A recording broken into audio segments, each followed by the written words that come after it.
Okay, so the auditory system detects sound waves, and sound waves are produced by the compression followed by the rarefaction of air. So these are pressure waves, and they travel through a medium, typically air. So something like, for example, if you speak and go ah, and you feel right here, you'll feel vibrations, coming from your larynx and pharynx.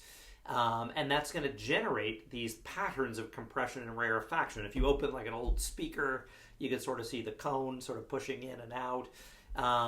And it's generating these pressure changes in the air that are going to emanate out and work their way towards ultimately these pinna, his ears here that'll capture some component of it and funnel it down the auditory canal.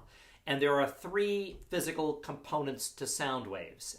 There is the frequency of the sound wave. This is the number of compression rarefaction cycles per second. So if you have a perfect sine wave, right, you get this level of compression followed by this level of rarefaction, over time and distance as it travels out, from whatever just vibrated.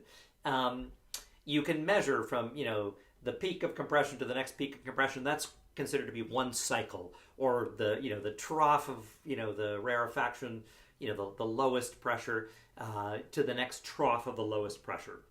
And you will actually, get the number of those cycles per second equals the frequency of the sound. And we hear, ideally, as infants, from around 20 hertz, that's very low frequency, up to 20,000 hertz, which is very high frequency. However, most of us no longer hear much above, for some of us probably like 12,000 or 13,000 hertz because we've done some, physical damage to the specific cells that can actually transduce sounds of that frequency into neuronal activity in the brain. So we'll test our frequency here. The other thing to note about the frequency discrimination, by our inner ears, is that it's got a homuncular organization again. That is, certain frequency ranges. For example, from 500 to 5,000 hertz, there are going to be a lot more of these hair cells that are responsive to sounds in that frequency range than at those very high frequency ranges like 18,000, 19,000, up to 20,000 hertz in an infant.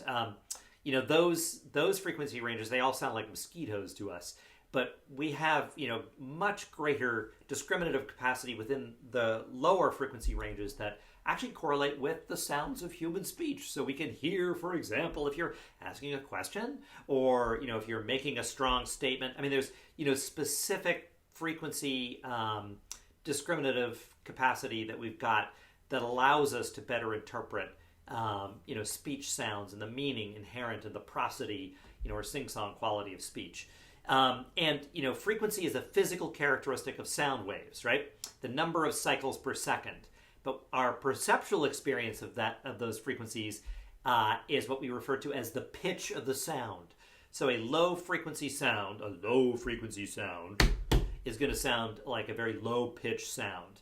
And a very high frequency sound is going to sound like a very, a high pitch sound. It's going to be perceived as a high pitch. So frequency is a physical description of some characteristic of the physical characteristic of the sound wave, while pitch is the perceptual experience that we have. There's also the amplitude of the sound wave. So you can look at a graph of pressure changes, right, from maximal compression to maximal rarefaction.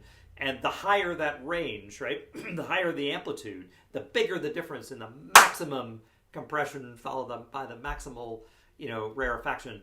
That's a higher amplitude sound, and we perceive that as a louder sound. So amplitude, the range between the highest compression and the lowest rarefaction, the most extreme rarefaction.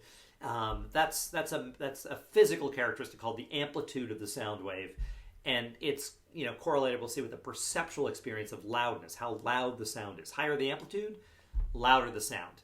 And then finally, I've been talking about these perfect sine waves, of sound waves, right? Like the same compression followed by the same rarefaction, same compression, same rarefaction.